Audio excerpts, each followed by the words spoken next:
Mesdames, bonsoir. Monsieur, merci de nous retrouver donc au cœur de cette autre édition d'Appel sur le continent qui a donc lieu au moment où le président français Emmanuel Macron est en train de laisser le continent africain, de terminer en tout cas sa tournée africaine, tournée d'ailleurs au cœur de laquelle les questions sécuritaires mais surtout de gouvernance ont donc clairement été au centre des débats.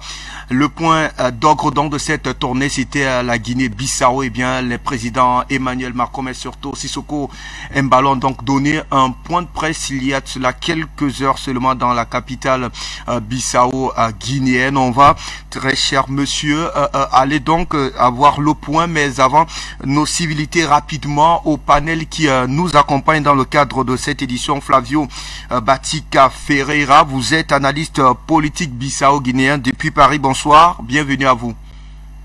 Bonsoir, Linda Larbaoui, analyste politique habituée de nos programmes sur la télévision. Madame Linda, nous vous accueillons une fois encore. Bonsoir. Bonsoir Afrique Média et à tous nos téléspectateurs au plateau et ceux qui à la régie, ceux qui nous permettent de passer les informations.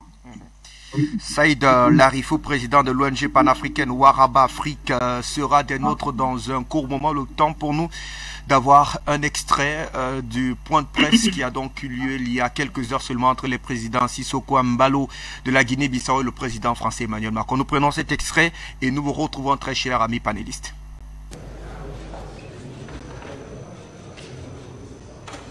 Bonjour, Monsieur le Président, Madame Macron, bonjour. Mesdames et Messieurs, et pour les délégations aussi qui accompagnent, de finir un grand entretien avec le président français Emmanuel Macron, un ami personnel, ami de la Guinée-Bissau. Donc, ça me manque de mots, je suis très ému. C'est la première fois que le président français visite la Guinée-Bissau. C'est une histoire pour nous. Je remercie le peuple français et la délégation qui t'accompagne. Votre présence aujourd'hui à Bissau témoigne le grand intérêt que vous portez pour notre continent en général, aux pays d'Afrique de l'Ouest en particulier. Et nous comptons beaucoup avec la France et cette visite témoigne l'attachement que vous avez pour l'Afrique et particulièrement pour la Guinée-Bissau. Dans ce cadre, j'estime bonne coopération, mais là, ça va renforcer encore dans tous les domaines, et surtout dans le domaine sécuritaire. Aujourd'hui, nous sommes confrontés avec le terrorisme. Et le terrorisme, ce n'est pas juste dans la zone Sahel, c'est toute l'Afrique qui est confrontée avec ce fléau. Et avec la France, et je sais que votre agenda ne vous permet pas de rester plus, je ne voudrais pas allonger pour vous donner plus de temps, et le monde vous attend, et le peuple bissau-guinéen pour écouter vos paroles. Merci beaucoup.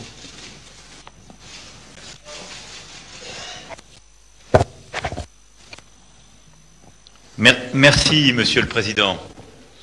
Mesdames, Messieurs les ministres, Mesdames, Messieurs les parlementaires, Mesdames, Messieurs les ambassadeurs, Mesdames, Messieurs, je suis extrêmement honoré d'abord de vos mots et puis d'être en effet le premier président de la République française à être reçu ici, à Bissau. Et je voulais vous dire la fierté qui est la nôtre avec ma délégation et vous remercier très sincèrement de la chaleur de l'accueil que nous avons reçu hier soir et ce matin en étant à vos côtés. Nous avons décidé du principe de cette visite lorsque je vous ai reçu en novembre, cher Président, à Paris. Et je voudrais ici féliciter le Président pour son élection à la présidence de la CEDEAO, rendre hommage au travail de ses sœurs, Nana Akufo-Addo, qui a défendu les principes et les valeurs de l'organisation, mais vous avez maintenant pris la présidence de cette organisation régionale dans un contexte inédit que vous venez de rappeler.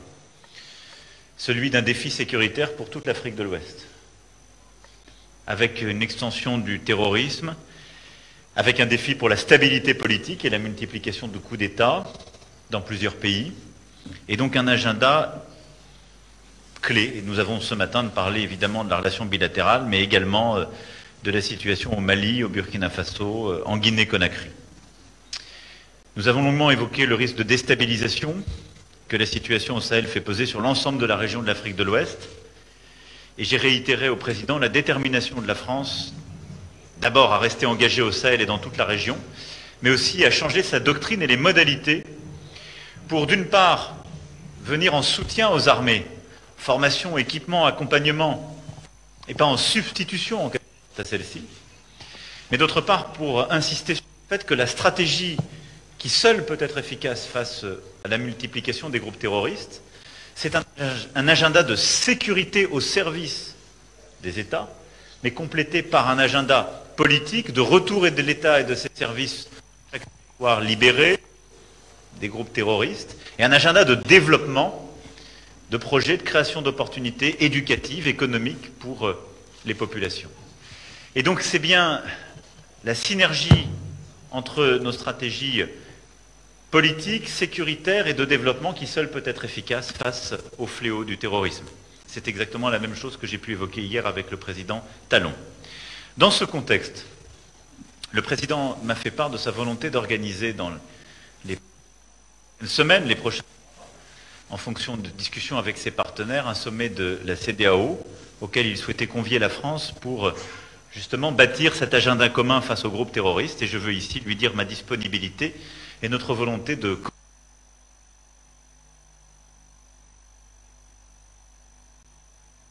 coopérer dans cette direction. Nous avons aussi partagé nos inquiétudes sur l'amplification des violences contre les populations civiles au Sahel, plus largement maintenant dans toute la sous-région, et en particulier des exactions commises par les éléments mercenaires déployés au Mali et dont les agissements sont désormais documentés par les rapports des Nations Unies. Wagner, pour ne pas les citer. J'ai fait part aussi au président Sissoko Embalo de l'alarme de la France et de ses partenaires face à ce qui s'apparente, sous couvert d'opérations de lutte contre le terrorisme, à des violences systématiques ciblant les populations peules. Nous avons partagé l'urgence d'enrayer cet engrenage qui pourrait déstabiliser l'ensemble de la région et avons souligné la responsabilité première des États de la région pour sanctionner les coupables et exercer leur vigilance. Ceci pour illustrer la complexité de cet agenda, mais la nécessité d'agir ensemble. Pour finir, je voudrais juste dire un mot de notre coopération bilatérale. En effet, s'agissant de la Guinée-Bissau, je voudrais réitérer la condamnation ferme de la tentative de coup d'État de février dernier et saluer les efforts qui ont été faits sur la voie de la stabilité. Dire ici tout mon soutien au président, à son gouvernement, dans la lutte contre le narcotrafic, toute forme de trafic qui déstabilise le pays. Nous avons par le passé entretenu une coopération dense avec la Guinée-Bissau, brutalement interrompue avec la guerre civile de 1998. Nous souhaitons aujourd'hui participer à la réouverture du pays en direction des partenaires internationaux, permise par cette stabilité retrouvée. À ce titre, la France poursuivra son soutien à l'économie de votre pays dans un contexte lourdement impacté par la pandémie de Covid-19 et aggravé par la guerre en Ukraine. Après une aide budgétaire globale de 1,5 million d'euros octroyée en 2021, la France accordera une nouvelle aide budgétaire pour contribuer à la stabilité du pays à très court terme d'au moins 3 millions d'euros. Et suite à notre discussion, j'ai décidé de pouvoir compléter celle-ci. Nous allons également financer un projet dans le domaine de l'agriculture d'un montant de 1,5 million d'euros pour la formation d'une quinzaine de jeunes agronomes, dont 10 femmes, à l'école d'agronomie de Yamoussoukro en Côte d'Ivoire. C'est une démarche originale qui donne tout son sens aux efforts d'insertion régionale de votre pays et je souhaite que nous puissions le poursuivre, le continuer par la construction d'une coopération renforcée dans le domaine agricole et alimentaire avec votre pays pour aider à accroître la production en formant un investissement dans plusieurs filières, en particulier celle du riz. Je salue aussi la place importante de la langue française en Guinée-Bissau, comme en témoigne le nombre croissant de francophones. Nous serons en mesure d'accompagner cette dynamique avec l'ouverture prochaine d'une école française. Grâce à la mobilisation d'investisseurs privés issus de la sous-région, notre objectif est d'ouvrir dès la rentrée 2023. Au-delà de cela, nous avons aussi décidé de renforcer la coopération bilatérale sur le plan de la défense, dans le domaine de l'équipement, de la lutte contre la piraterie maritime et la pêche illicite et de la formation des cadres militaires.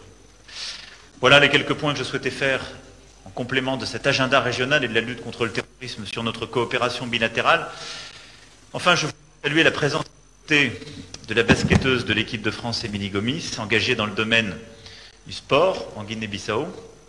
Avec l'appui de l'AFD, nous allons lancer un ambitieux programme de réhabilitation des structures omnisports, de formation, d'éducation sportive à Bissau, au profit de plus de 15 000 lycéens. C'est là aussi un des axes de notre coopération et c'est une fierté pour nous de faire vivre le lien à travers la diaspora, parfois les binationaux, en tout cas toutes celles et ceux qui fertilisent la relation bilatérale. Voilà, cher Président, les quelques mots que je souhaitais dire. C'est une étape historique de notre relation que notre présence aujourd'hui parmi vous, puisque c'est une première. Mais ça n'est qu'une étape. Qu'une étape. Parce qu'il nous reste beaucoup de travail devant nous, parce que vous avez beaucoup d'ambition, et parce que nous avons beaucoup d'affection et d'amitié pour vous et pour votre peuple. Et donc nous serons là dans la durée. Merci beaucoup.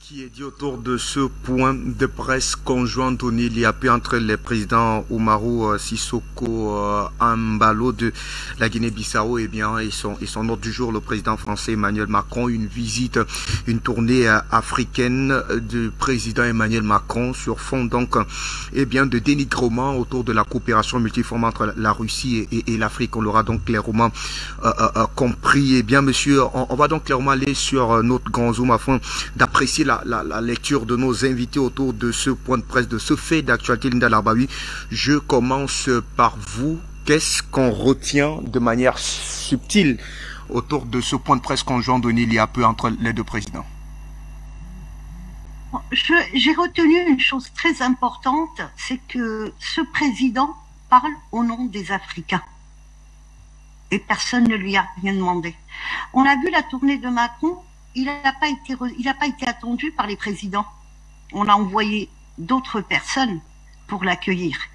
C'est le seul qui s'est déplacé. Et il parle au nom des Africains. Qui lui a demandé quelque chose? Ça, c'est important. Personne ne lui a rien demandé. Je termine par...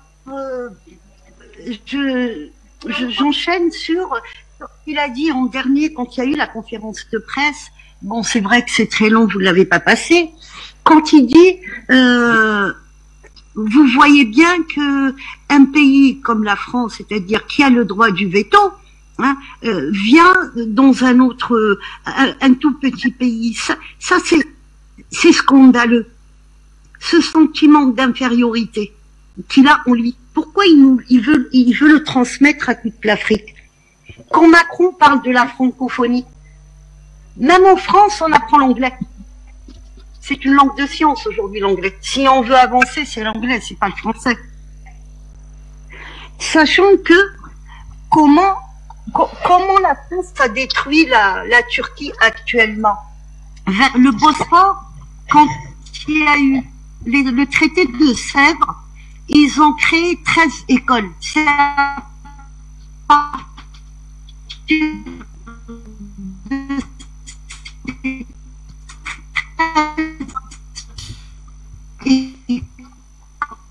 Allez, on va revenir espérant clairement que la liaison soit rétablie. Les professeurs non plus.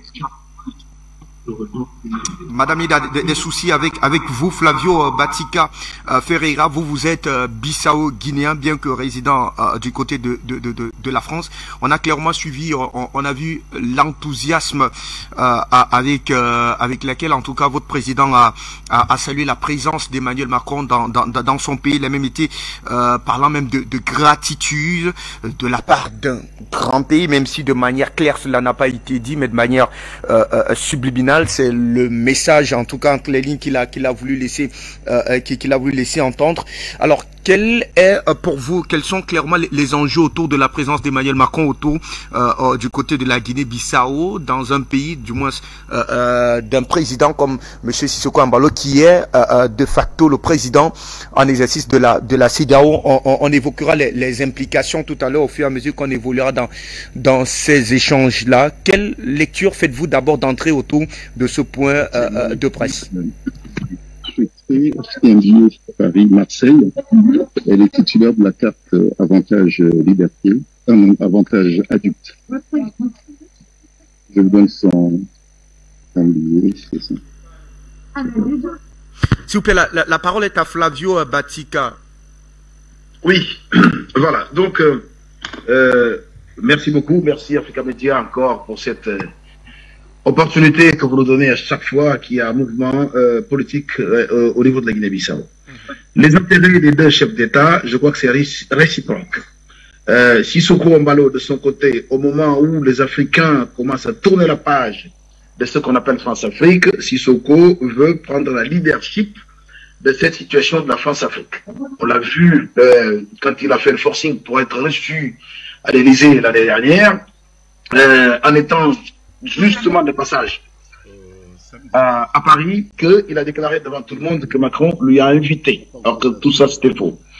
Donc, M. Sissoko Embalo aujourd'hui, je peux vous dire qu'en tant que Bissau-Guinéen, ce que les gens pensent, le sentiment des Bissau-Guinéens, c'est que M. Sissoko a une grande admiration pour la France et surtout pour Emmanuel Macron. C'est pour cela que cette visite aujourd'hui, on a vu comment il a pu faire venir des jeunes enfants de 14-15 ans de toutes les régions de la Guinée-Bissau, donc qu'ils puissent venir à Bissau, le saluer, lui montrer que le peuple est prospère.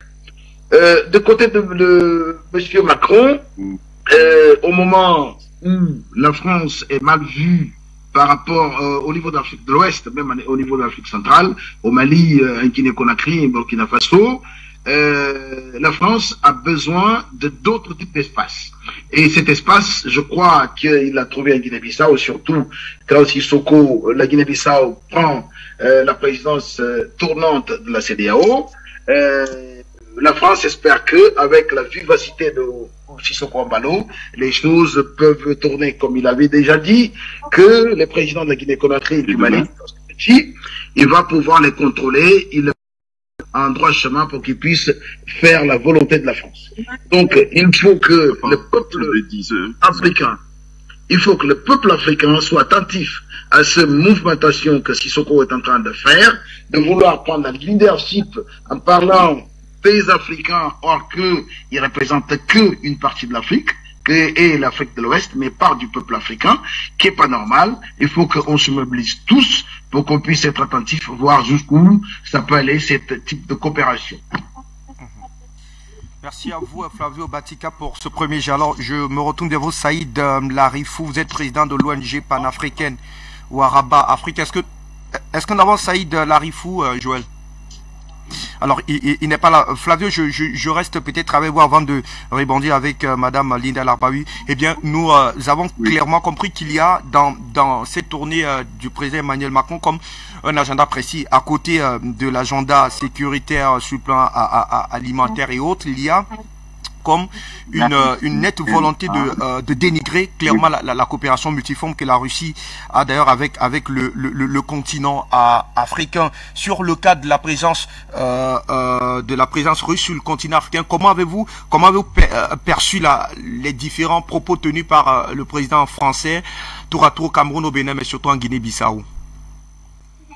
Écoutez, à propos de présence Wagner, de toute façon, Wagner, s'ils sont en Afrique, je ne peux pas le prouver. Surtout le gouvernement russe avait déjà répondu en disant que c'était pas vrai. Donc ils peuvent être un groupe privé que est là pour pouvoir sauver l'Afrique. Certainement, si le Wagner est au Mali et peut-être un jour en Guinée-Bissau, c'est parce que le peuple guinéen et les dirigeants de la Guinée-Bissau ou du Mali ont besoin de ce Wagner. Parce que nous, on ne peut pas continuer à être exploité de la forme comment on est en train on a été exploité depuis plus de 400 ans que les Européens sont chez nous. On est arrivé à un moment où l'Afrique et surtout la France doivent s'asseoir autour d'une table pour pouvoir discuter d'égal à égal. Mais d'oublier ce type de colonisation, comme Oumaro Sissoko Embalo vient de le dire, que la France a un droit de veto et qui vient visiter un petit pays comme la Guinée-Bissau. Ça, c'était déjà la manière de montrer qu'il est petit, or que contrairement, on dit aux gens que il n'y a pas un État petit, mais quand il fait ça devant tout le monde, devant les médias, on démontre sa complexité, d'infériorité vis-à-vis de la France et des Européens. Mais il y a des interférences qui me perturbent un peu. Je ne sais pas s'il faut couper les micros. Vous m'entendez?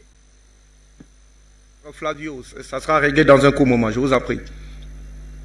D'accord, voilà. Donc je disais, en gros, la visite de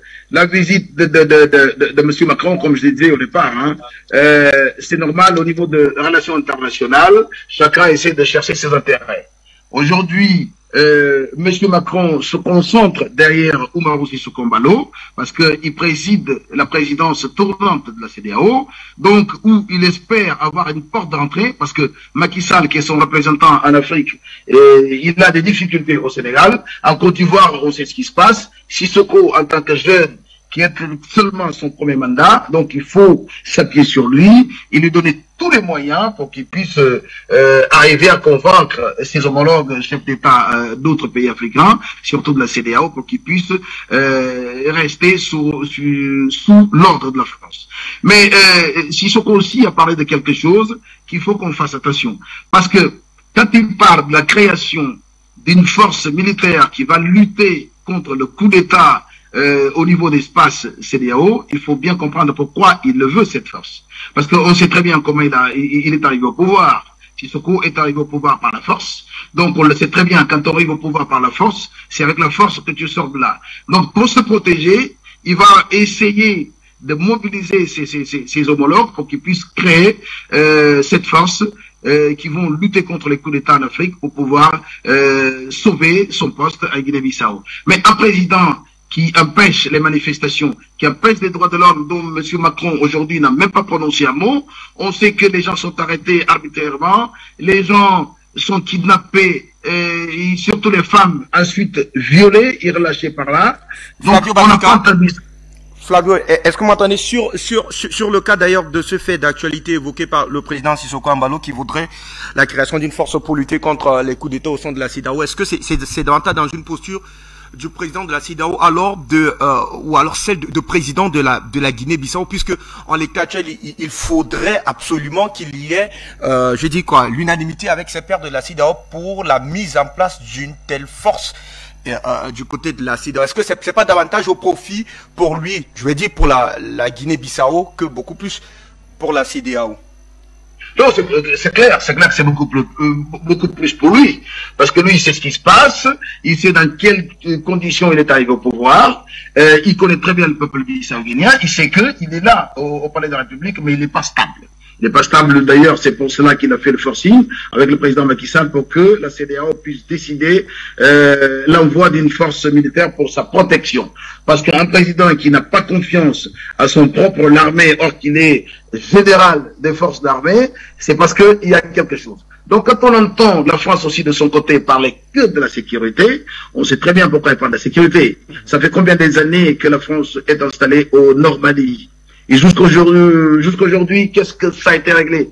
Rien. La situation devient de pire en pire. Et qu'est-ce que la France veut encore continuer à rester dans cette sous-région?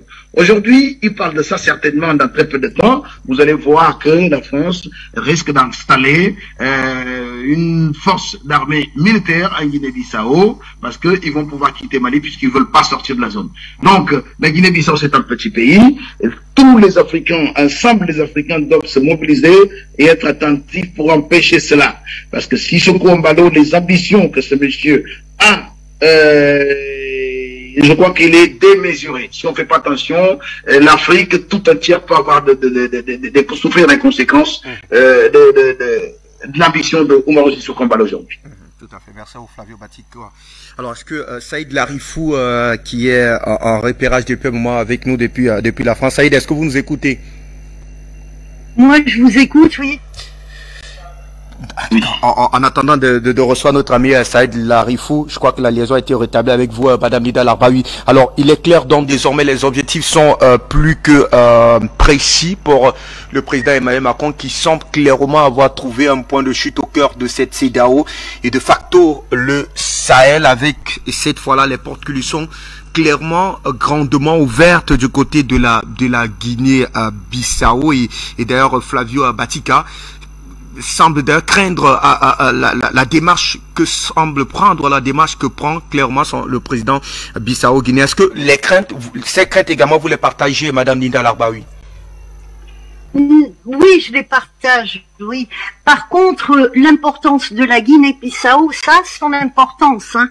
C'est le fief de tout ce qui est cannabis et drogue en Afrique. Et ça a un lien avec le Maroc. Il y a tout un réseau du Marzen, c'est-à-dire les services secrets marocains, mais il y a aussi un réseau français. Et c'est ça qui alimente, qui permet de financer le terrorisme dans le Sahel. Donc il y a toute une filière de cannabis qui passe par là, d'autant plus que fin de l'année 2020, au Maroc, on a légalisé la culture du cannabis. C'est devenu légal. Donc c'est le fief. Et si vous rajoutez à ça le Gabon, où il y a des banques marocaines, donc ça permet de blanchir. Il y a tout un triangle qui va du Maroc jusqu'à la Guinée-Bissau et qui rejoint le Gabon. Mais je sais ce que je dis, je suis formelle là-dessus. Et c'est ça qui permet de financer tout ce qui est terrorisme dans le Sahel. Maintenant, Macron, il parle du terrorisme dans le Sahel, et puis il y a le président aussi bissau-guinéen qui parle du terrorisme dans le Sahel. Une chose très simple, ils ont qu'à donner aux autorités algériennes et puis tunisiennes aussi maintenant, les gens qui sont impliqués dans le terrorisme international, notamment le Sahel. Des gens qui ont créé Boko Haram, par exemple, ils sont à Paris. Donc, si les autorités françaises m'écoutent, eh ben, il y a Mourad Dhina, il y a Amir Boukhars, je donne des noms, ce sont des Algériens qui sont réclamés. Donc, tout ça, c'est de la foutaise. Macron essaye de blanchir, ça c'est important aussi, il essaye de blanchir son image vis-à-vis des Européens. Il a aussi dit dans ce qu'il a dit, il a parlé de Wagner et il a dit c'est pour ça qu'on quitte le Mali, c'est-à-dire qu'ils veulent pas travailler là où il y a des soi-disant mercenaires qui sont là et qui travaillent avec un gouvernement, ce qu'ils appellent eux la junte. Donc Macron essaye de blanchir son image, Macron essaye de trouver un point de chute. Là, je suis pas d'accord parce qu'il a déjà son point de chute. La Guinée-Bissau, moi, quand il y a eu le coup d'État, c'était une mascarade. Ou c'est une manière de faire pression, ou pour montrer que on peut faire échouer un coup d'État. Donc il y a quelque chose, c'était pas quelque chose de très clair ce qui s'était passé. Donc Macron, il a déjà son point de chute. De ce que j'ai comme renseignement, de ce que je sais, et je sais que le Maroc n'est pas indépendant jusqu'en 2056, il est en interdépendance, tout ce qui est politique extérieure, c'est la France qui gère. Donc le cannabis qui passe par la Guinée-Bissau et tous les Africains savent ce qui se passe là-bas, je ne suis pas la seule à savoir. Maintenant les sources, je suis en train de les donner.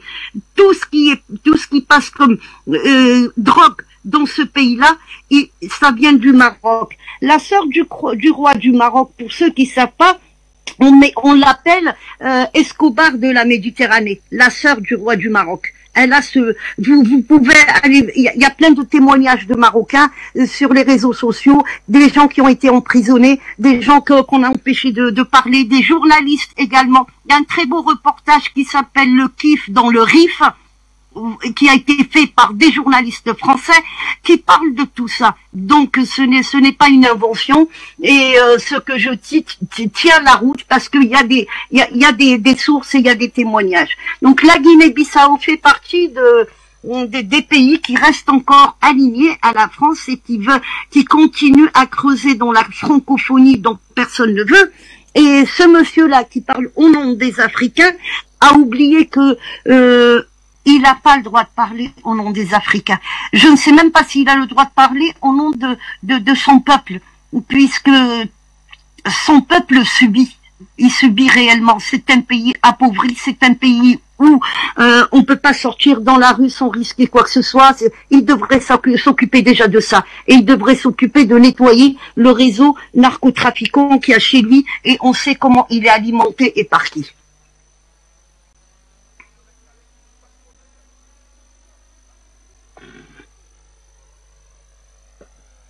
Je reste avec vous, Madame Linda Larbaoui, je vous en prie, parce qu'on a quand même affaire là à un cas particulier, un pays lusophone qui a quand même été colonisé par le Portugal. Vous avez évoqué clairement tout à l'heure ce coup d'État manqué de février 2022.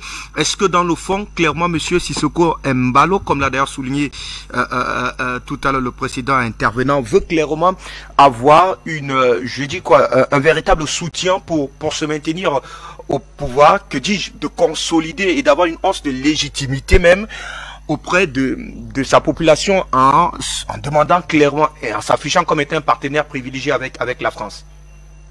Moi, de ce que j'ai compris, j'ai écouté 2 fois cette demi-heure là de conférence de presse et puis les paroles des 2 présidents.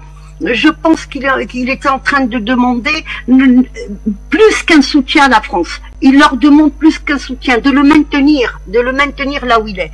Maintenant, créer une force contre les coups d'État, une force militaire en Afrique contre les coups d'État, tout ça, ce n'est pas possible. Aucun pays n'acceptera que la France fasse ça, même la France elle-même ne le fera pas. Pourquoi? Parce que c'est un couteau à double tranchant. Cette force militaire, on parle bien une force. Donc une force peut se retourner contre celui qui l'a créé. Jamais ils accepteront. Mais par contre, pour que la France intervienne avec un régiment ou avec une force spéciale ou pour le maintenir au pouvoir, ça c'est fort possible, oui, puisque on sait très bien que la France ne veut pas quitter l'Afrique. Et elle ne peut pas quitter l'Afrique. Si elle quitte l'Afrique, c'est terminé, il n'y a plus de France. C'est la dernière hégémonie qui lui reste, quelques pays comme ça, vassals, qui veulent bien que la France reste, et même pas les peuples. Quelques présidents qui sont francophiles, qui veulent toujours de la présence de la France, mais ils demandent au secours. Il a réellement peur que le peuple se retourne contre lui, d'autant plus que les pays voisins, on voit ce qui est en train de se passer. On peut reprocher ce qu'on veut au Burkina. Il y a quand même des choses qui se sont arrêtées. Et puis c'est un pays les gens qui sont en place ne peuvent pas prendre non plus toutes les décisions. Voilà. Donc il y a un changement en Afrique. Et il y a une France qui n'est plus désirée, qui n'est plus souhaitée. Et cet homme-là a peur justement que son peuple se retourne contre lui. D'autant plus que le peuple bissau-guinéen sait très bien comment le pays est dans l'insécurité par rapport à tout ce narcotrafic qui a un lien avec le Maroc, et le Maroc a un lien avec le terrorisme. Tous les 80% des terroristes qu'il y a à Raqqa en Syrie, ils viennent du Maroc. Merci à vous, Madame Linda Larbaoui. Flavio Batica Ferreira, je reviens à vous parce que l'on veut tenter de comprendre comment expliquer clairement aujourd'hui que le président Umaro Sissoko Embalo veuille de manière délibérée être clairement et définitivement sous la coupe de la France, alors que les peuples africains demandent un peu plus d'indépendance, de liberté et même de liberté de ton sur le continent africain. Vous savez, Monsieur Sissoko Embalo, pour comprendre cette situation, il faut voir comment il est arrivé au pouvoir, surtout devenu Premier ministre et être président de la République, comment il a pu mobiliser avec l'aide extérieure pour qu'il puisse être investi en tant que président de la République sans passer par l'Assemblée nationale populaire qui est habilité pour investir en président de la République élu. Voilà. Donc, M. Sissoko Embalo a ses ambitions, comme nous avons tous dit. C'est quelqu'un qui n'était pas assez préparé, assez formé, mais il sait s'entourer des gens qui vont l'aider. Et des gens comme ça, quand il touche le bout de pouvoir, il devient très dangereux. Il est prêt à tout signer, même signer un pacte avec le diable, pour qu'il puisse arriver à ses fins. Aujourd'hui, la France est dans le besoin. Il a besoin de quelqu'un où poser ses valises. Monsieur Macron vient juste de le dire, que c'est le premier président français à visiter la Guinée-Bissau et même passer la nuit. C'est inédit. Le peuple bissau-guinéen, c'est un peuple très hospitalisé, mais nous comprenons que l'image que la France dégage vers l'extérieur et surtout aux yeux de tout le monde, y compris à mes yeux moi-même, ça ne correspond pas à ce qui se passe aujourd'hui en Guinée-Bissau. La France se montre comme quoi c'est un pays des droits de l'homme, état de droit, la démocratie et tout ça. Mais quand on voit ce qui se passe en Guinée-Bissau, il y a eu des manifestations partout dans les capitaux européens. Il y a eu des lettres qui ont été adressées à la présidente de la République française en sachant ce qui se passe en Guinée-Bissau. Un président de la République qui appelle ses adversaires au téléphone pour leur menacer. Des journalistes, des députés, personne ne peut parler en Guinée-Bissau. Et en allant jusqu'à interdire le parti politique le meilleur de la Guinée-Bissau, le plus grand parti politique de la Guinée-Bissau, qui est le parti de l'indépendance PAIGC, a organisé son propre congrès. Pourquoi? Parce qu'il a peur du président du PAIGC. Donc tout ça, la France ne peut pas aller dans un pays, la France qui se montre comme un pays des droits de l'homme, de la liberté, de l'égalité, de la fraternité, et surtout des droits, aller visiter un président aujourd'hui qui mène, qui tourmente son propre peuple. Ça, pour nous, c'est de cautionner la situation qui se passe en Guinée-Bissau, et ça, c'est très mauvais pour la France. Je crois qu'ils sont dans le besoin, mais ils devaient mieux faire. Recevoir un président comme d'un grand pays comme la France, c'est un honneur dans des circonstances normales. C'est un honneur, mais dans des circonstances que la Guinée-Bissau vit actuellement, c'est vraiment mauvais. Et surtout quand on parle de trafic de drogue, la dame vient bien de le dire, il y a eu une tonne de drogue qui a été disparue, où ils ont arrêté 11 personnes qui sont chargés de ces drogues. Ces personnes-là sont restées en prison pendant 3 ou 4 mois. Aujourd'hui, ils sont tous libérés. Ils sont tous en liberté, ces gens-là, soi-disant qu'il n'y a pas de drogue. Où est passé ces drogues-là? Donc, tout ça, je crois que la Guinée-Bissau a besoin d'aide. La Guinée-Bissau a besoin d'aide parce que c'est un petit pays où les gens n'osent même plus sortir dehors, comme la dame vient de dire. Si tous les Africains ne sont pas mobilisés pour pouvoir sauver la Guinée-Bissau et dégager ce président qui est en train de devenir le plus dangereux que les autres, parce que le monde d'aujourd'hui, ce n'est plus la même chose que l'époque de Paul Biya. Hein? Aujourd'hui, ils sont capables de faire des choses beaucoup plus dangereuses. Ils sont formés, ils sont préparés, ils connaissent les ruelles. Il faut qu'on se mobilise tous ensemble pour pouvoir arrêter cela. Merci à vous, Flavio Batika Ferreira. Saïd Larifou, vous nous avez rejoint fort opportunément. Vous êtes président de l'ONG panafricaine Waraba Afrique et on vous accueille rapidement avec donc ce fait d'actualité. La question, je l'ai posée tout à l'heure à Flavio Batika Ferreira. Peut-être avant d'y arriver, puisque c'est votre première prise de parole, comment avez-vous apprécié clairement le temps qui a été utilisé par votre président Sissoko Embalo lors de ce point de presse conjoint avec le président Emmanuel Macron? Bonjour.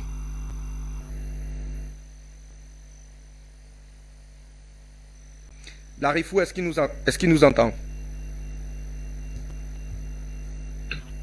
Il faut qu'il ouvre son micro. Le micro est fermé, peut-être. Votre micro, s'il vous plaît, très cher monsieur Larifou. Oui, bonjour. Merci de me donner la parole.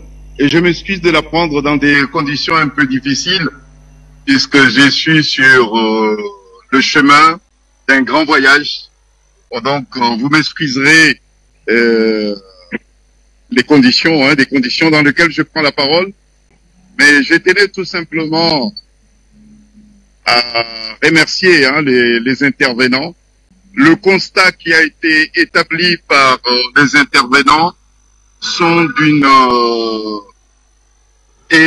éloquence incontestable, et c'est accablant, c'est affligeant, mais non surprenant. Je ne suis pas du tout surpris de ce qui a été dit, de ce constat qui est d'une sincérité et d'une réalité implacable. Et c'est triste qu'en 2022, l'Afrique affiche autant de mépris, autant d'indifférence aux souffrances de nos peuples, aux souffrances de nos populations, de notre jeunesse.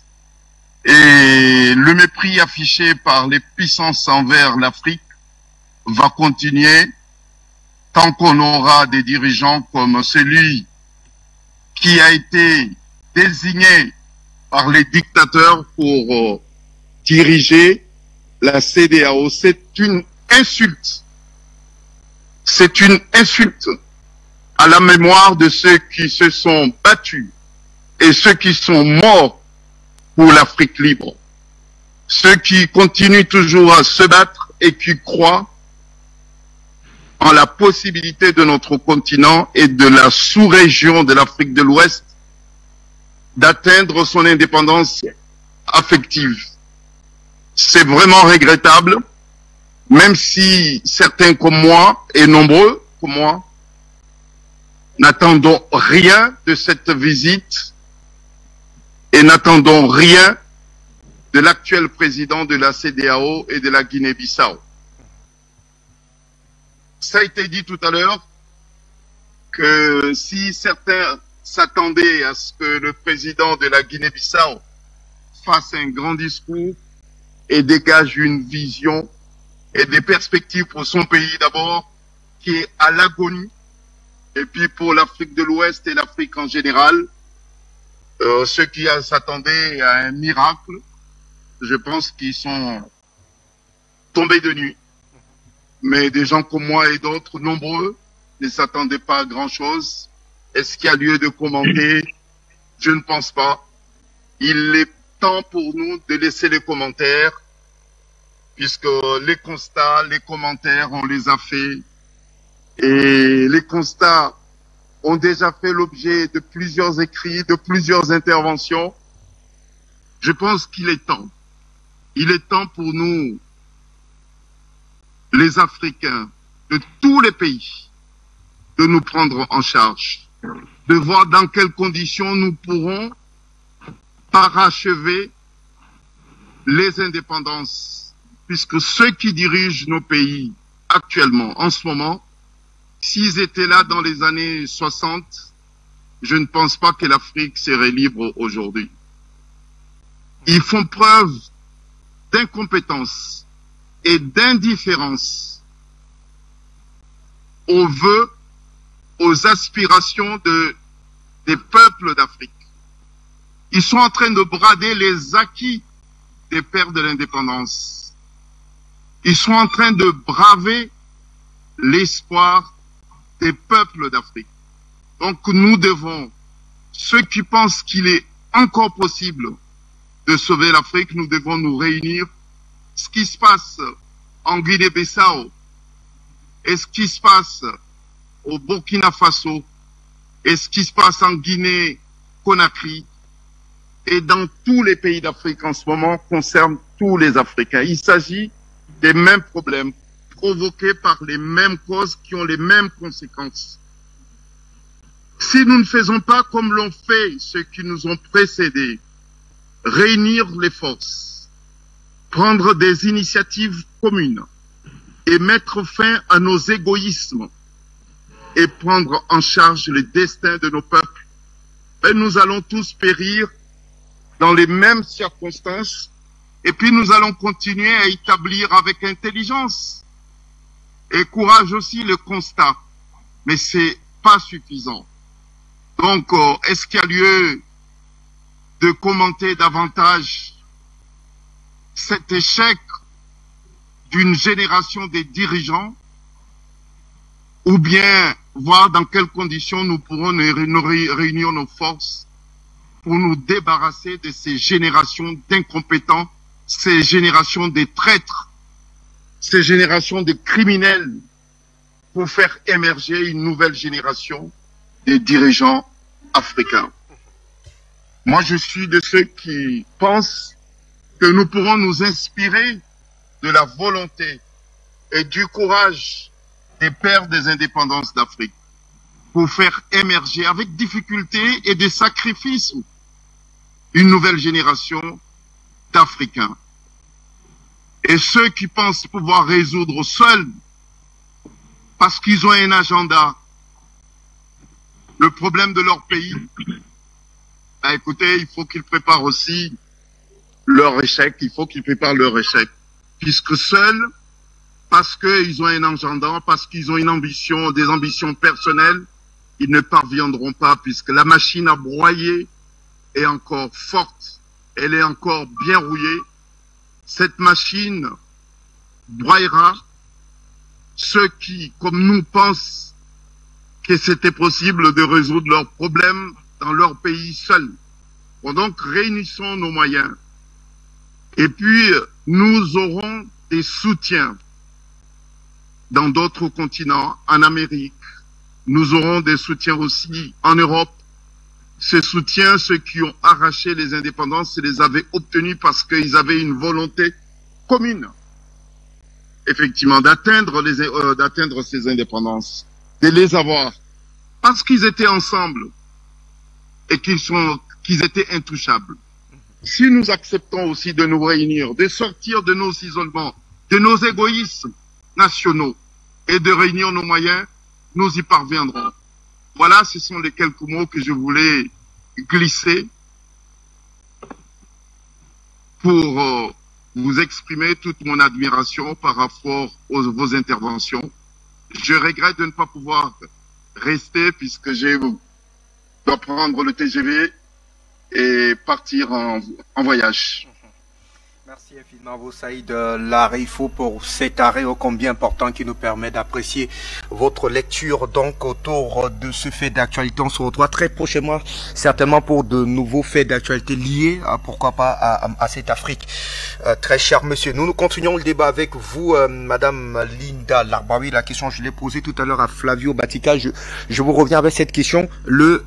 Cette fois-là, de manière générale, de manière globale, on a clairement vu un président Emmanuel Macron qui était clairement dans son agenda, même s'il a décliné son agenda du côté de ces trois pays qu'il a visités, notamment l'agenda sécuritaire. On y reviendra de fond en comble puisque c'est d'ailleurs lui qui nous intéresse. Mais dans le fond, le message subliminal, à chaque fois même d'ailleurs qu'il a rencontré un chef d'État sur le continent africain, il se rassurait premièrement de tenter, on va dire, de décrédibiliser la coopération entre la Russie et le continent africain. Est-ce que au fond Emmanuel Macron était en Afrique pour tenter de dire aux présidents africains de changer clairement leur donne dans la recherche, en tout cas dans la diversification des partenariats, somme toute militaires? Ah, c'est évident, bien sûr qu'il essaye de décrédibiliser les Russes, mais le véritable danger pour les Français, c'est les Américains. Les Russes, ils ont une autre politique. Les Russes ont une autre approche. Mais les Américains, qui ont d'ailleurs poussé la France à se défaire de son précaré en 1945, et les Américains sont toujours présents. Les Américains ont une influence sur la France que les Russes n'ont pas. Le mai 68, qu'est-ce qui s'est passé? Il s'est passé que De Gaulle a choisi de sortir de l'OTAN, donc c'était un printemps français à cette époque-là. Chirac, quand il a rencontré le Premier ministre anglais, Tony Blair, en 1999, c'était une rencontre historique, où c'était aussi pour créer une armée commune. Et ben Chirac, en 2005, qu'est-ce qu'il a eu? la même chose. Une révolte en France qui a duré 1 mois et demi, où la France a été saccagée, mise à genoux. Les jeunes de banlieue qui ont pratiquement tout brûlé, on était au bord d'une guerre civile en 2005. Les images sont très très violentes, il y en a encore sur les réseaux sociaux de cette époque-là. Donc le véritable danger pour les Français, ce n'est pas que les Russes. Il y a les Américains, mais il y a leurs alliés, les Anglais. Ils peuvent pas s'attaquer à eux. Donc la cible, c'est quoi? C'est la Russie. Parce qu'avec les Américains ou avec les Anglais, on pourra toujours trouver un terrain d'entente. Avec les Russes, non. Sachant que la meilleure diplomatie au monde, c'est la diplomatie russe. Et je dis ça parce que elle a une histoire, cette diplomatie. Ça remonte à la Russie impériale, quand les Romanov ont pris le pouvoir à la demande du peuple. Le premier Romanov, on est venu le chercher, on est allé voir sa mère pour lui dire « Est-ce que tu peux gouverner le peuple russe ?» Et ils n'ont pas été considérés, cette famille n'a jamais été considérée comme du sang bleu, comme des nobles, donc ils ont la haine du russe, elle remonte d'ailleurs à cette époque-là. Ils ont toujours été stigmatisés. Donc pour se faire une place, les Russes, qu'est-ce qu'ils ont fait? Ils ont investi dans ce qu'on appelle aujourd'hui la diplomatie. Donc la diplomatie russe a toute une histoire, elle est puissante. On voit la tournée aussi des Russes sur le continent africain ou Moyen-Orient, même l'Asie. Donc les Français, ça leur fait de l'ombre, et Macron veut le rappeler à chaque fois en s'adressant aux Français et aux dirigeants. Ce n'est pas au peuple africain. Il a les informations en temps et en heure de ce qui se passe en Afrique. Il faut que vous sachiez une chose, que quand un président français est élu, le premier dossier qu'il a sur son bureau, c'est la France-Afrique. Donc Macron suit de très près ce qui se passe dans chaque pays. Il suit de très près ce qui se passe sur Afrique Média, les sujets qui sont abordés, et même les réseaux sociaux. Les influenceurs, ils sont suivis. Alors Macron, bien sûr qu'il essaye de faire de l'ombre à la Russie, mais à côté de ça, il a d'autres ennemis, je ne dirais pas des amis, mais d'autres ennemis, et il peut pas s'attaquer à eux, qui sont les Anglais et les Américains. Il faut jamais oublier les Anglais, ils jouent un rôle très très important en Afrique.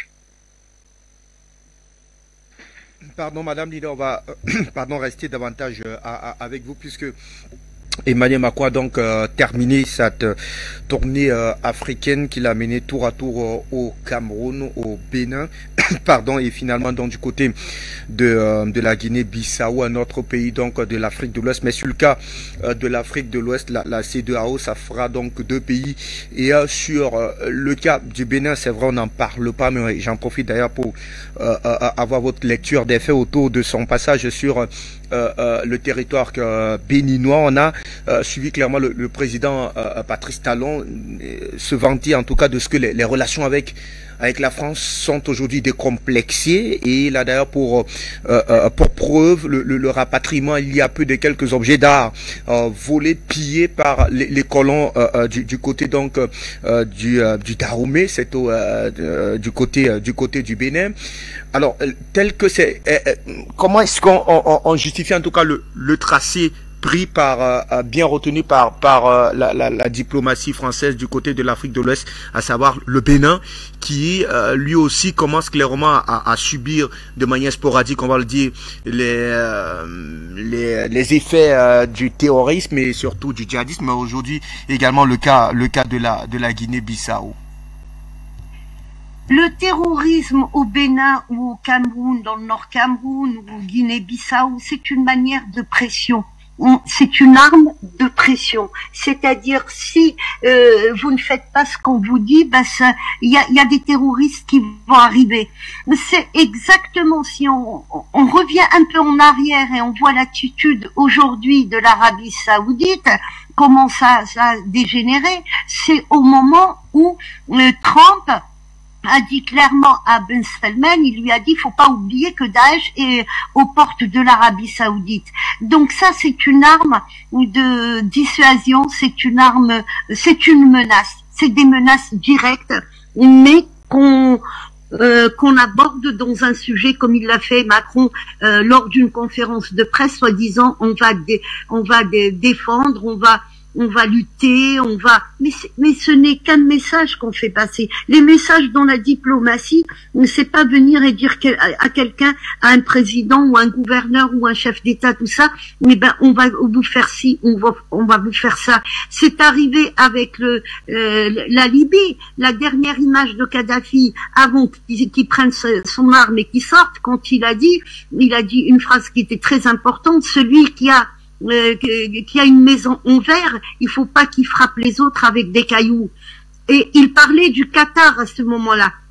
Parce que le Qatar, justement, a toujours subi ce côté-là où on va vous ramener le terrorisme. Et c'est pour ça que le Qatar finance le terrorisme. C'est une pression. Et c'est exactement ce qui se passe en Afrique.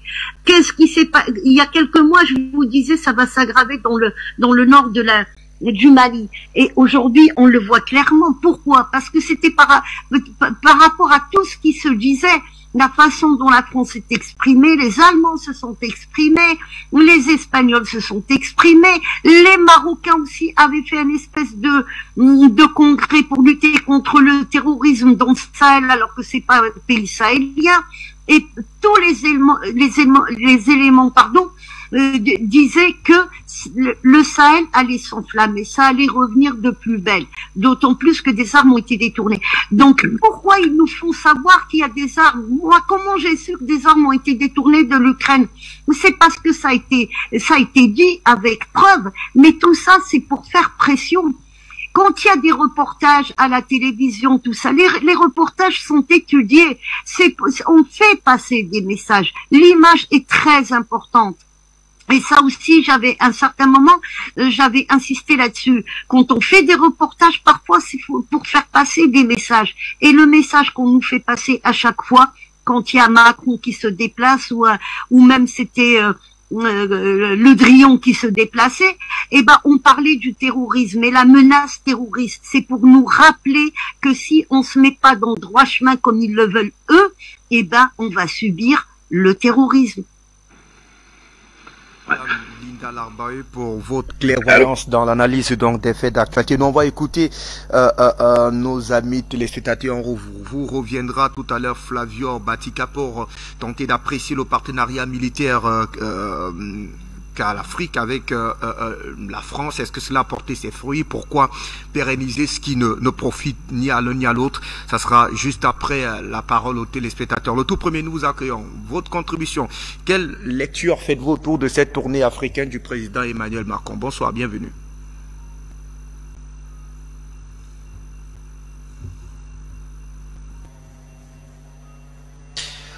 Bonsoir. Merci de m'accueillir à la maison. C'est Delphin de Bujumbura. Tout à fait. Allô, est-ce que vous me recevez? Absolument, Delphin, vous êtes en direct. D'accord. Donc, je transmets mes salutations à ma chère sœur, ma grande sœur Linda, ainsi que le frère Batika, sans oublier celui qui a dû nous quitter et prendre le TGV. Eh bien, l'essentiel a été dit. Pour ma part, je vais appuyer sur 2 points essentiels. Ma chère Linda a eu raison de poser une question. Nous venons d'assister à des discours du nain géopolitique venant de l'Élysée, où il se pose comme ni plus ni moins, je vais prendre une expression camerounaise, il se prend pour le mpodol des Africains. C'est une insulte et un manque de respect flagrant vis-à-vis de nous. Pour qui il se prend, qui l'a nommé, qui lui a demandé d'aller palabrer au nom de l'Afrique. Il s'inscrit là dans ce vieux logiciel purement gaulliste, pour ne pas dire faucardien, qui a toujours consisté à ce que les chefs d'État français se sont toujours cru investis d'un porte-parole au nom des Africains, alors que personne ne leur a demandé de faire ça. Moi, je suis un Bantou natif du Burundi. Le Burundi a été gouverné par 16 monarques. Ensuite, nous avons eu des dirigeants comme Nkurunziza. Je me fous complètement du président français, qui dirige entre la ville de Reims et la ville de Marseille, la ville de Bordeaux et le département de l'Ain, et le reste, ça ne le concerne pas. Nous sommes quand même dans l'ancienne patrie de notre grand frère, notre cher aîné, Amilcar Cabral. Donc nous devons tout faire pour récupérer ce pays, comme nous avons récupéré le Mali, la Centrafrique. Ma contribution se bornera Delphin, vous ne partez pas, sinon je des reste dirigeants avec comme vous. le sous-préfet de Delphin, Guinée-Bissau, Delphin, il faudra nous préparer à les combattre aussi. Delphin, est-ce que tu nous entends, Delphin? Oui, Voilà, oui, je reste là. voudrais un C'est un temps peu soit en peu décalage, mais je suis encore là. Je vous écoute. D'accord, je voudrais un temps soit peu vous relancer puisque vous Oui, c'est un décriez. peu en décalage, mais je t'entends. D'accord, vous décriez clairement ce paternalisme-là qui conduit clairement davantage la diplomatie française sur le continent africain. Mais là encore, c'est pas une impression, on voit clairement que ce paternalisme-là avec Emmanuel Macron veut clairement prendre une autre dimension, une autre tournure. Lorsqu'il déclare d'ailleurs que sur invitation du président de la CEDEAO, lui, en tant qu'État extra-régional, la France, à la CEDEAO, va devoir venir s'asseoir pour parler des questions, des enjeux au cœur de cette CEDEAO, ce qui laisse quand même croire que eh bien, la France prend aujourd'hui clairement, du moins Emmanuel Macron veut pérenniser ce paternalisme-là qui semble être complètement entériné par les gouvernements qui se succèdent aujourd'hui sur le sol africain. Comment expliquer cela, Delphin?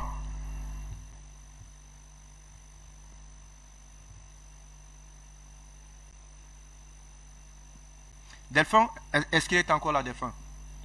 Eh bien, je vais m'exprimer dans un français facile et essayer de mettre de côté le langage géostratégique qui peut être un peu complexe pour certains Africains.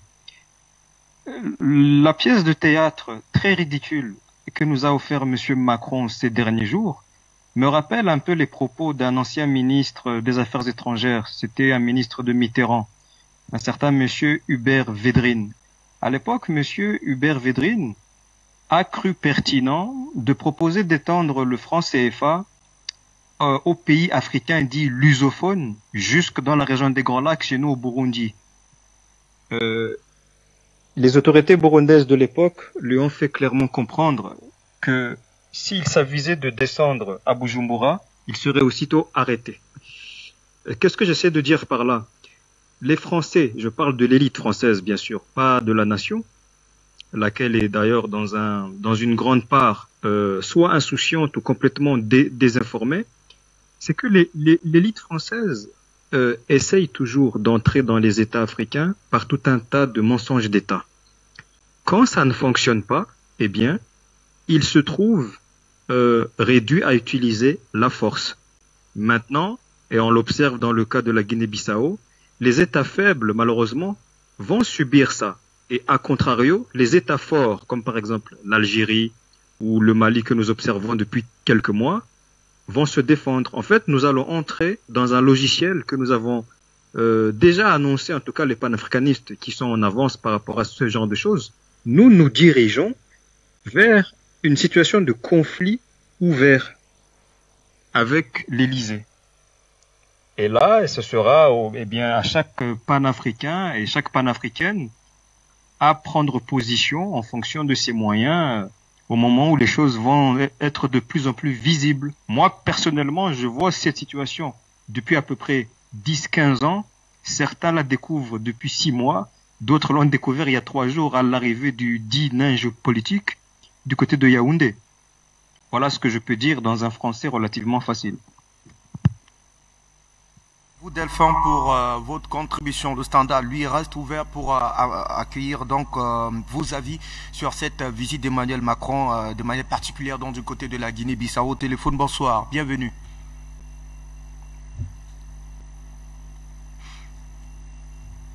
Allô?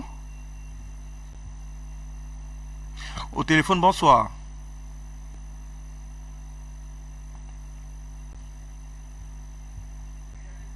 Vous êtes en direct, nous recevons cette fois-là votre contribution. Bienvenue.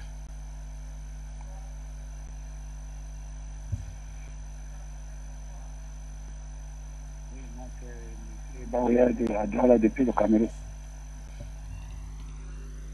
Allez-y, très cher monsieur, nous vous écoutons.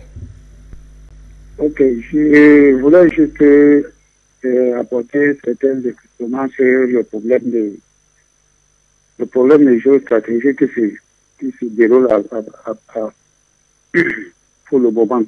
M. Macron doit comprendre que la France a échoué dans sa diplomatie, dans tous les domaines. Aujourd'hui, il est en train de faire ce que je peux dire, son cinéma. Il ne fait que monter dans toute l'Afrique, il monte, il descend. Il est venu au Cameroun l'autre jour. Bon. Il s'est dit que comme le président Biya, vu son âge et peut-être il a des petits soucis de santé, il se disait qu'il devait le prendre en compte. Mais il a trouvé le vieux lion, il était bien assis. Il a été écrasé comme les arachides qu'on a mis dans un moulin, il est rentré en prison. Aujourd'hui, il se retrouve en Guinée-Bissau pour aller, je ne sais pas qu'est-ce qu'il est venu me faire là, parce que quand j'ai suivi sa conférence de presse avec le président, c'est un petit sous-préfet qu'ils ont installé là-bas.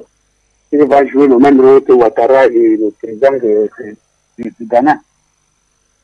Mais la France doit comprendre que le monde entier a les yeux ouverts.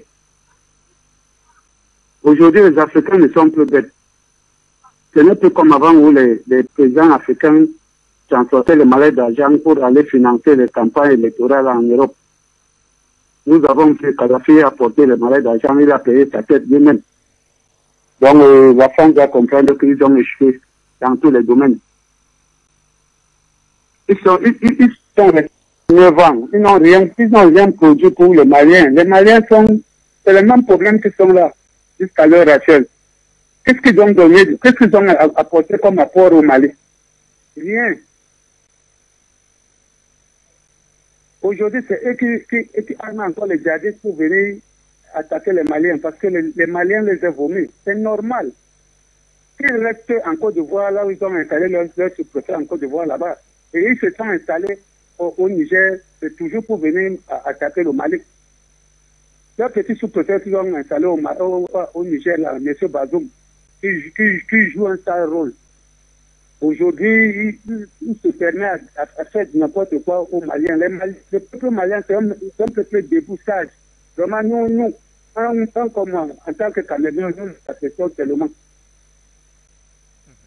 Merci à vous, très cher monsieur, pour votre contribution. Au téléphone, bienvenue, votre contribution. Bonsoir. Allô?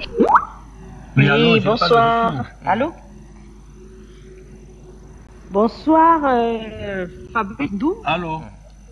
Bonsoir, Linda, oui, allô, et bonsoir à tous les autres panélistes. C'est Madame Cissé depuis la Côte d'Ivoire.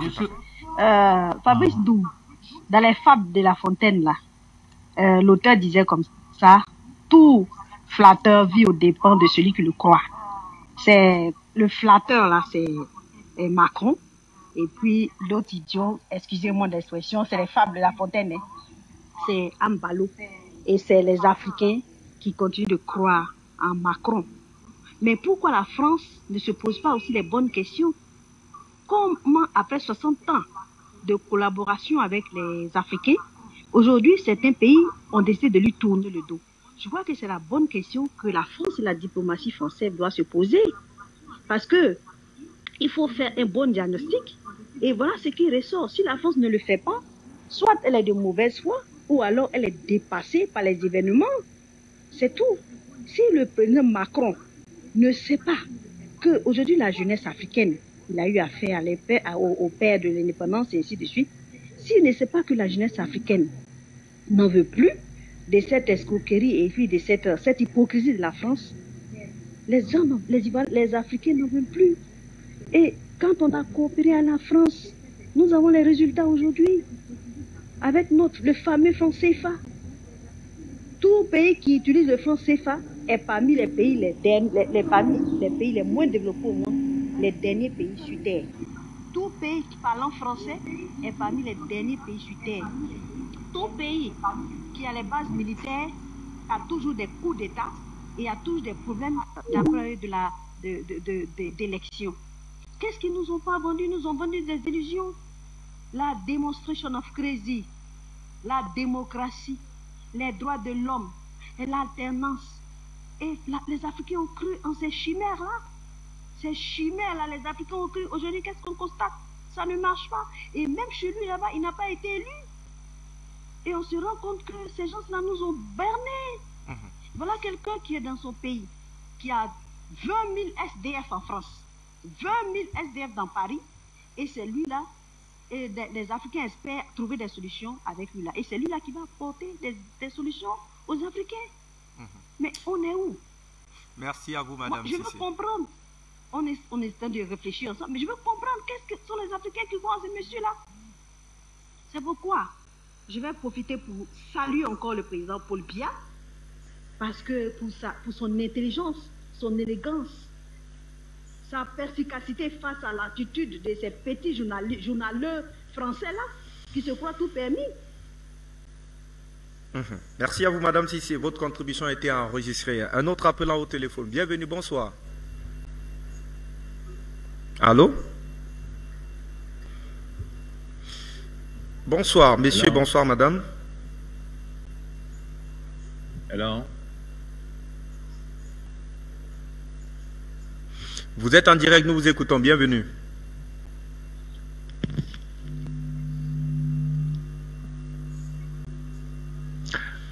Bonsoir, monsieur. Alors, bonsoir, monsieur Fabrice. J'espère que...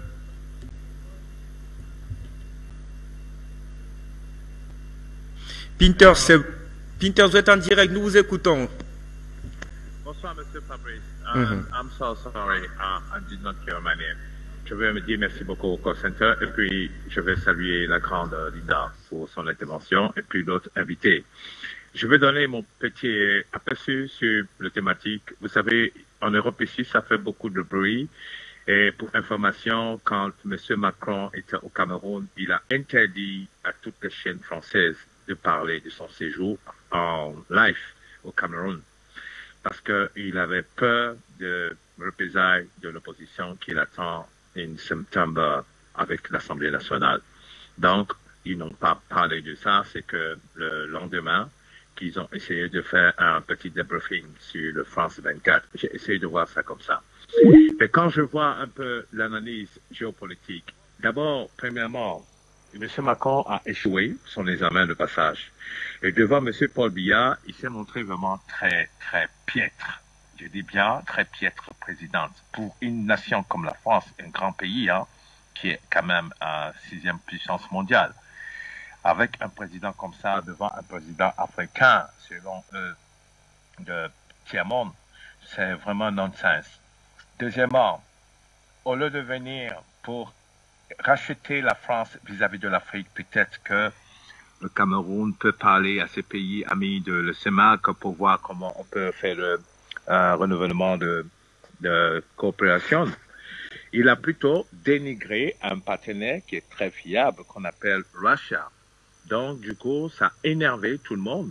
Ça a énervé, y compris, je ne parle même pas du Cameroun, je parle de tous les pays de CEMAC qui ont suivi en direct l'intervention de M. Macron. Ça veut dire, en clair, que la France se fiche pas mal des problèmes internes, je veux dire des problèmes essentiels que l'Afrique a ressentis par rapport à ce qu'elle a fait avant les indépendances. Parce que si au moins il avait présenté des excuses officielles, ce qui est quand même normal, même si je suis un grand pays, quand je vais chatouiller quelqu'un, je mets le plume de poulet dans son oreille. Comme ça, il est content et puis après, je peux faire ce que je veux. Mais au contraire, il n'a pas répondu à la question des attentes des Camerounais via ce journaliste camerounais. Il a plutôt parlé de problèmes d'historien. Donc, c'est une façon de se moquer de nous. Et en plus, il a agressé la Russie comme étant un État impérialiste. Vous voyez un peu la contradiction. Qui est impérialiste entre Russia et France? C'est bien la France. Donc, en fait, il se moque de nous. Il nous prend pour des pecnos. Il nous prend pour des mapettes. Il prend les Africains encore comme au stade d'il y a 100 ans, à qui ils peuvent dire n'importe quoi et on va avaler. Donc, il est parti au Bénin et beaucoup ont critiqué le président du Bénin, mais moi j'ai regardé avec un œil d'observateur. Le président du Bénin a fait en fait le jeu de La Fontaine, comme a dit Madame Cissé, qui est passée à côté tout à l'heure. Et M. Macron s'est cru dans une position de force et il a encore répété la même chose en dénigrant la Russie. Donc pour moi, c'est échec et mat. Il s'est complètement grillé. Il est parti en Guinée-Bissau. On nous a dit là-bas qu'il est venu consolider le relationship du Guinée-Bissau pour qu'il se maintienne dans le franc CFA. Et là-bas, il est parlé de franc CFA. Il n'a pas parlé de rachat. Il a parlé de que la France va donner beaucoup de millions d'euros pour aider le Guinée-Bissau pour s'élever. Mais en réalité, le président l'a regardé, il a beaucoup écouté parce que j'ai eu les retours là-bas et que, vous voyez, il est complètement passé à côté de la plaque. Donc pour moi, c'est un voyage d'agrément où il est venu visiter le Cameroun, il a vu le beau Cameroun, il a vu le très beau Bénin avec toute sa culture. Il est parti en Guinée-Bissau pour respirer un peu l'air de la mer, de l'océan, où les esclaves ont quitté pour aller aux États-Unis, mais il n'est pas venu faire la politique parce qu'il est nul. Donc, je conclus en disant que les Africains ont compris qu'on n'a plus besoin de la France pour quoi que ce soit.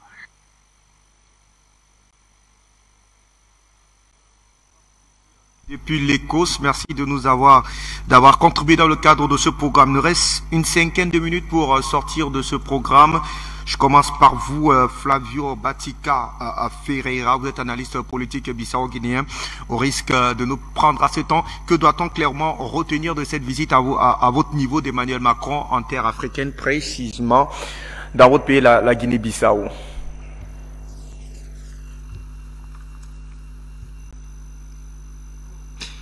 Merci d'activer votre micro, très cher Flavio, je vous en prie. Je vous entendais très mal, je n'ai pas entendu la question. Pour sortir de ce programme, que doit-on retenir à votre niveau de cette visite du président Emmanuel Macron du côté de la Guinée-Bissau, en une minute si possible?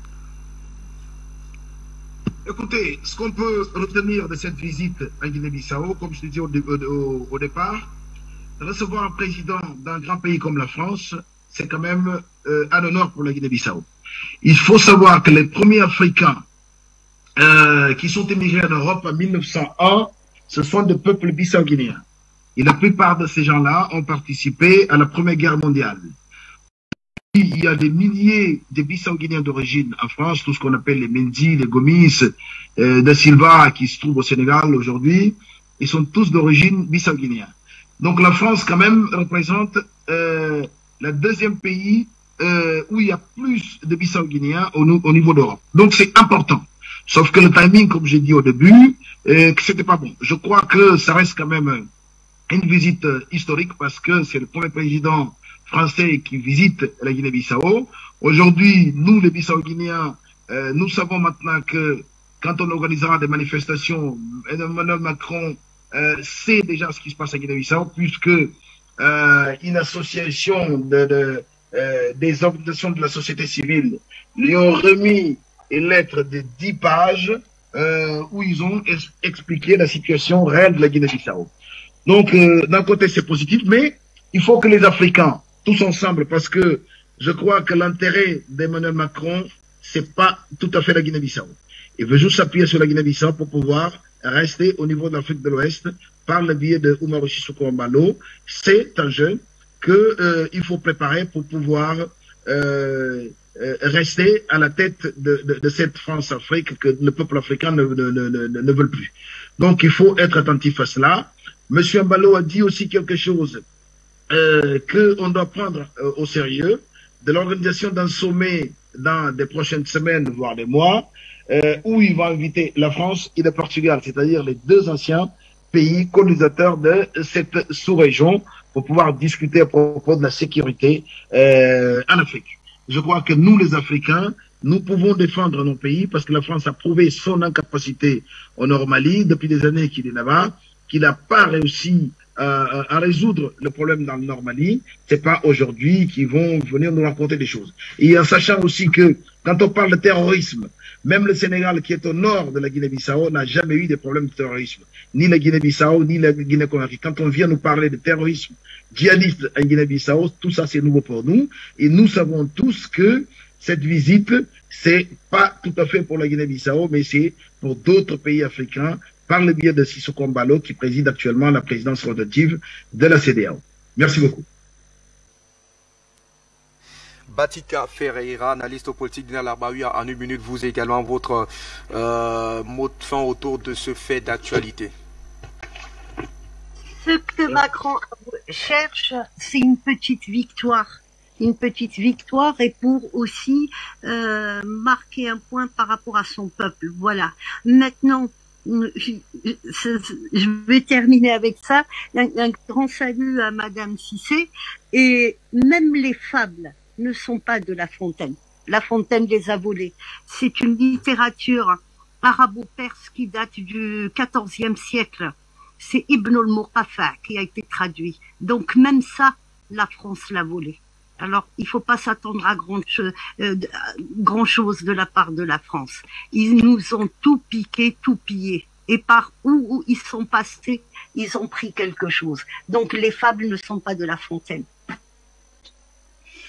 Madame Linda Larbaoui, la France ne volera pas ce combat panafricaniste parce qu'il ira jusqu'au bout avec vous. On est tout rassuré de le remporter. Merci très cher monsieur de nous avoir suivi le temps de cette édition d'Appel sur le continent qui se referme à demain pour la dernière édition de la semaine. Mais avant le grand journal africain, l'exercice de Christelle Wandi qui vous attend avec ses invités. À très bientôt.